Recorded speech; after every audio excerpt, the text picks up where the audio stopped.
Bismillahirrahmanirrahim. Assalamualaikum warahmatullahi wabarakatuh.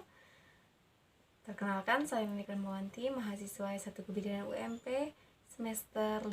Di sini saya akan membuat video seperti video-video skill lab di kuliah metode daring sebelumnya ya, guna untuk melengkapi tugas perkuliahan skill lab blok nifas dan menyusui. Nah, di sini di video kali ini saya akan membuat video mengenai bagaimana perawatan perineum dan perawatan jahitan bekas luka jahitan di perineum pasca melahirkan atau pada masa nifas ini. Oke, berikut videonya.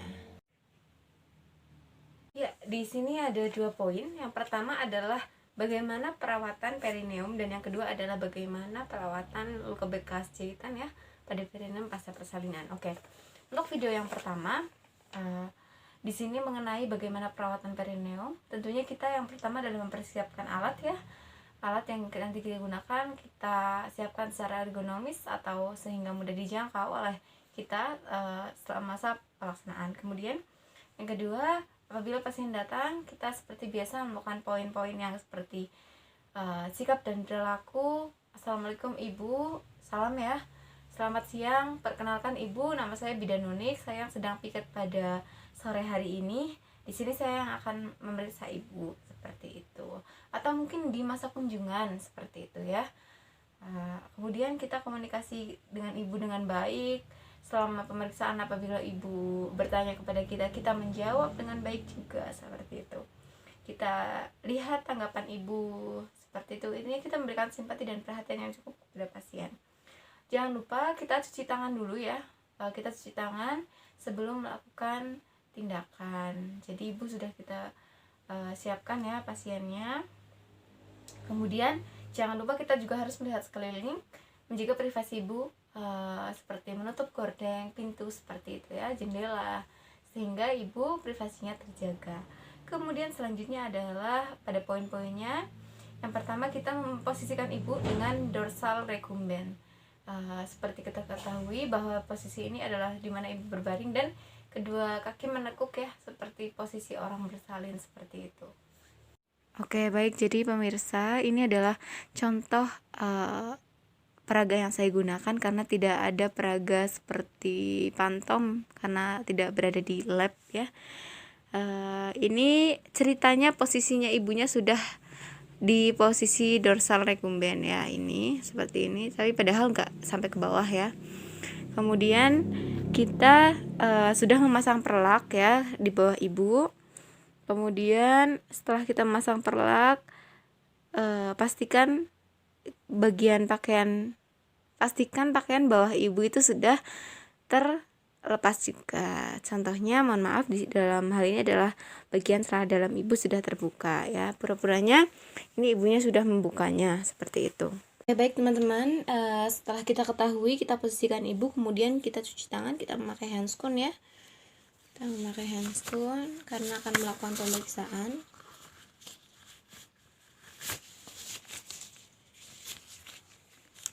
Kita lakukan yang sama ya.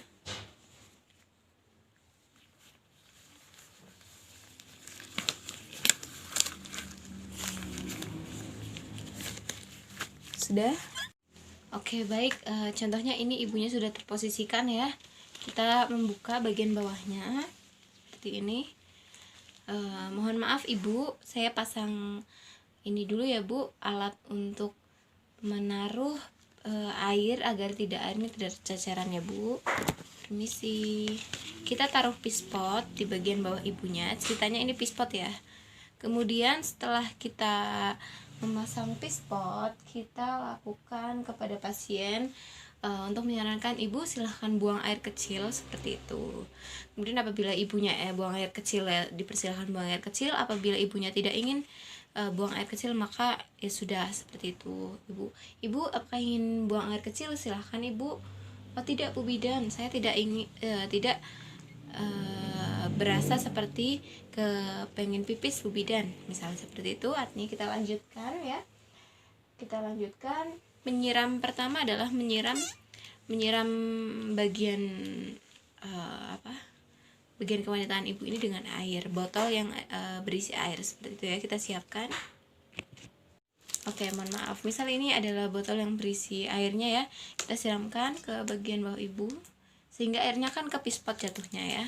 Setelah kita menggunakan air, kemudian kita lepas pispotnya. Kita mengangkat pispotnya. Permisi ya ibu, saya angkat. Nah, ini kita sisihkan dulu ya. Nah, kemudian selanjutnya kita mengambil kapas DTT. Ini ceritanya kapas DTT dengan menggunakan pinset anatomi ya. Kita ambil untuk vulva hygiene biasanya 5 ya. Kita ambil 5. Oke. Kemudian taruh kembali. Setelah itu kita melakukan vulva hygiene dengan kapas DTT ini ya. Oke, kita mulai dari labia mayora bagian kanan, kemudian buang ke bengkok ya.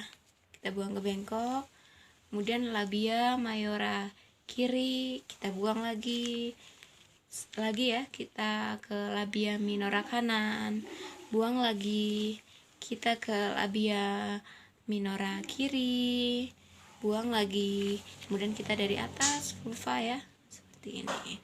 Oke, selanjutnya adalah kita melakukan pemberian iodin ya, pemberian betadin, bisa dikatakan betadin ke bagian perineum yang ada jahitannya. Contohnya kita gunakan betadin ceritanya ya.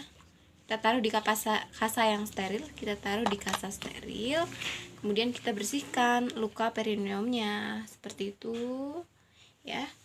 Setelah dibersihkan ya, sudah selesai, kita sudah mengamati tidak ada contoh untuk seperti infeksi atau apa, maka kita sudahi pemeriksaan dan kita lakukan pemasangan pembalut kembali dan celana dalam kembali seperti itu. Kemudian ibu, pemeriksaan sudah selesai, kita sampaikan kepada ibu. Setelah pemeriksaan selesai, kita rapikan ibu ya. Baik, setelah pemeriksaan selesai, kita telah memposisikan ibu dengan baik kembali ya. Setelah itu kita membereskan alat-alat yang sudah kita pakai tadi. Dan jangan lupa kita bersihkan kita sendiri dulu juga ya. Kita lepas sarung tangannya, kemudian kita masukkan ke cairan klorin 5%, kemudian kita melaksanakan tindakan secara sistematis dan berurutan dan tidak membuat ibunya tidak nyaman ya. Setelah itu kita lakukan pendokumentasi. Untuk video yang kedua tentang perawatan luka perineum jahitannya, bekas jahitan maksud saya, itu sebenarnya hampir mirip seperti yang tadi ya, seperti perawatan perineum seperti biasanya. Tapi di sini saya mungkin akan mereview ya dengan menggunakan bahasa saya sendiri seperti itu.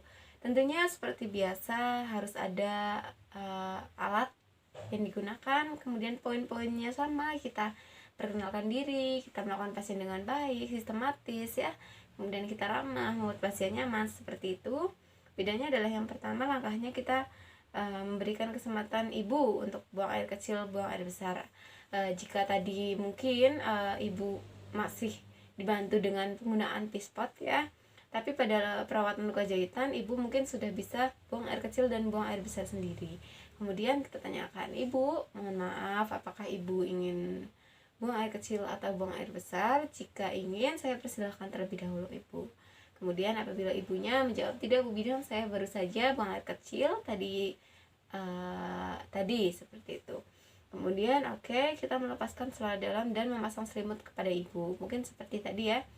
Kemudian kita memasang perlak di bawah ibu. Setelah kita memasang perlak, kurang lebih seperti tadi, kita menggunakan sarung tangan, kita melakukan vulva hygiene ya. Kita amati apakah, sebentar, ini contohnya ya, di sini tidak ada pasien, masih ada boneka. Kita amati apakah di bagian si perineum ini ibu itu ada luka ya, atau maksudnya ada infeksi pada luka seperti itu.